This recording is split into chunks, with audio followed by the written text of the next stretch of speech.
নমস্কার বন্ধুরা, আজকে আমি আপনাদের চানা মশলার একটা দুর্দান্ত স্বাদের মজার রেসিপি শেয়ার করব।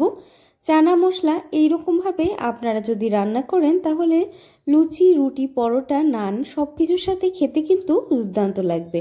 তবে চলুন আর দেরি না করে চানা মশলার এই দুর্দান্ত স্বাদের রেসিপিটা আমি কি করে তৈরি করলাম সেটাই আজকে আপনাদের সাথে শেয়ার করি।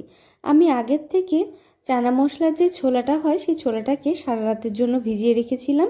ছোলাটা দেখুন ভালোভাবে ভিজে গেছে। এখন প্রেসার কুকার চাপিয়ে তার মধ্যে আমি ছোলাগুলোকে দিয়ে দিচ্ছি।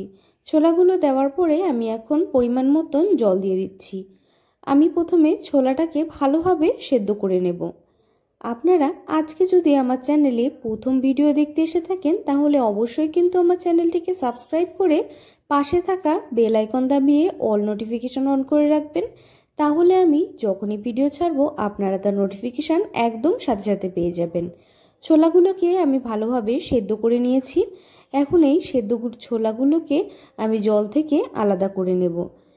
দেখুন বন্ধুরা, ছোলাগুলো কিন্তু ভালোভাবে সেদ্ধ হয়ে গেছে। গ্যাসের উপরে কড়াই চাপিয়ে সর্ষের তেলটা গরম হয়ে গেলে তেলের মধ্যে আমি দিয়ে দিয়েছি একটু বড় বড় করে ডুমো করে কেটে রাখা আলুগুলোকে আমি তেলের মধ্যে দিয়ে ভালোভাবে একটু লাল করে ভেজে নেব।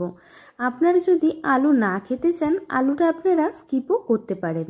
আলুগুলোকে ভালোভাবে লাল লাল করে ভেজে নেওয়ার পরে আমি একটা থালার মধ্যে আলুগুলোকে তুলে নিচ্ছি। আর কড়াইতে থাকা তেলের মধ্যে আমি দিয়ে দিচ্ছি গোটা গরম মশলা ফোড়ন। তেলের মধ্যে গোটা গরম মশলা ভালোভাবে চটপট করে যখন ফুটে উঠবে তখন আমি দিয়ে দিচ্ছি তেজপাতাটাও তেলের মধ্যে যখন ভালোভাবে ভাজা ভাজা হয়ে যাবে আমি দিয়ে দিচ্ছি দুটো শুকনো লঙ্কা। সমস্ত গোটা মশলাগুলো ভালোভাবে তেলের মধ্যে ভাজা ভাজা হয়ে যাওয়ার পরে এখন আমি দিয়ে দিচ্ছি দুটো কুচি করে কেটে রাখা পেঁয়াজগুলোকে আমি কিছুক্ষণ লাল হওয়া পর্যন্ত নেড়ে চেড়ে ভালোভাবে ভেজে নেব।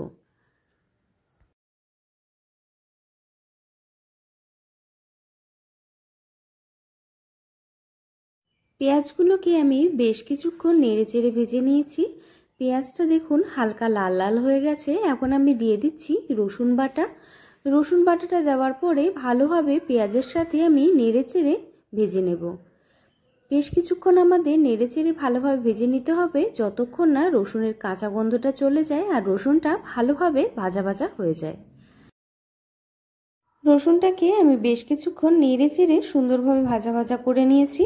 এখন আমি দিয়ে দিচ্ছি সামান্য পরিমাণে একটুখানি জল যাতে মশলাগুলো খুব সুন্দরভাবে কষানো যায়।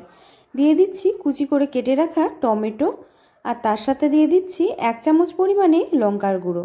আপনারা যতটা ঝাল খেতে পছন্দ করেন সেই বুঝে লঙ্কার গুঁড়োর পরিমাণটা নিজেদের অনুযায়ী বেশি অথবা কম আপনারা দিয়ে নিতে পারেন। লঙ্কার গুঁড়ো দেওয়ার পরে কিছুক্ষণ ভালোভাবে নেড়েচেড়ে আমি কষিয়ে নেব যতক্ষণ না টমেটোগুলো হালকা নরম হয়ে যায়। এখন আমি দিয়ে দিচ্ছি 1 চামচ পরিমাণে জিরের গুঁড়ো। ভালোভাবে সমস্ত মশলাগুলোকে কিছুক্ষণ আমি নেড়েচেড়ে সুন্দরভাবে কষিয়ে নেব। মশলাটাকে আরও ভালো করে কষানোর জন্য সামান্য পরিমাণে আর একটুখানি আমি জল দিয়ে দিয়েছি। জলটা দিয়ে মশলাটাকে আরও বেশ কিছুক্ষণ নেড়েচেড়ে আমি সুন্দরভাবে কষিয়ে নেব। বন্ধুরা, আপনারা যতটা সুন্দরভাবে মশলাটাকে কষিয়ে নেবেন ততটাই কিন্তু টেস্টটা ভালো হবে। ভালোভাবে মশলাটাকে সুন্দরভাবে কষিয়ে নেওয়ার পরে এখন আমি দিয়ে দিচ্ছি 1 চামচ পরিমাণে মিট মশলাটা দেওয়ার পরে একবার ভালোভাবে নেড়েচেড়ে সুন্দরভাবে মশলাগুলোকে একসাথে আমি কষিয়ে নেব। মশলাগুলো কষিয়ে নেওয়ার পরে এখন আমি ভেজে রাখা আলুগুলোকে দিয়ে দিচ্ছি। ভেজে রাখা আলুগুলোর সাথে এখন আমাদের যে কষিয়ে রাখা মশলাগুলোকে একসাথে আমি নেড়েচেড়ে নেব। বেশ কিছুক্ষণ ভালোভাবে আমাদের নেড়েচেড়ে নিতে হবে।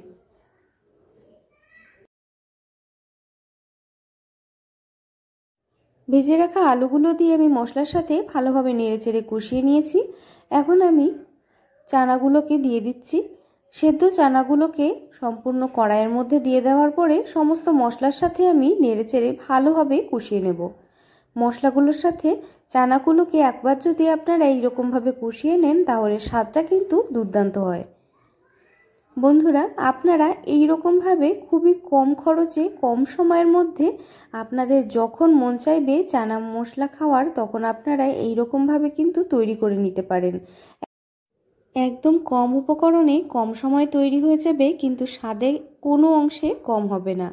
এখন আমি সামান্য পরিমাণে একটু লবণ দিয়ে দিচ্ছি স্বাদ অনুযায়ী, আর তার সাথে দিয়ে দিচ্ছি পরিমাণ মতন হলুদ। লবণ আর হলুদ দেওয়ার পরে একবার আমি ভালোভাবে নেড়েচেড়ে আরেকবার কষিয়ে নেব। সমস্ত মশলার সাথে সুন্দরভাবে চানাটাকে আমাদের কষিয়ে নিতে হবে নেড়েচেড়ে। লবণ হলুদ দিয়ে আমি চানাটাকে সুন্দরভাবে কষিয়ে নিয়েছি। এখন আমি জল দিয়ে দিচ্ছি। জলটা দেওয়ার পরে আমাদের বেশ কিছুক্ষণ ভালোভাবে ফুটতে দিতে হবে। দেখুন, এখন একবার ভালোভাবে আমি নাড়িয়ে চাড়িয়ে মিশিয়ে দেব।